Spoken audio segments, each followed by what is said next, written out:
Hey, it's Matt from Miller's Auto Recycling. Today we have a 2020 Kia Sedona, stock number 263069. This vehicle's been in a front-end collision.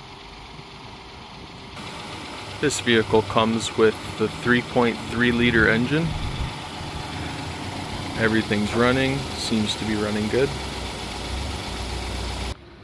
This vehicle comes equipped with the light gray cloth interior, as well as an electronic seat adjustments.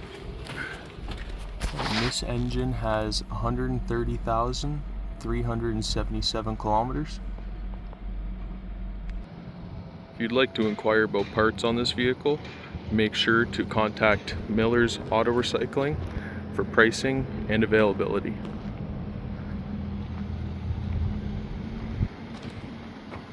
Thanks for watching.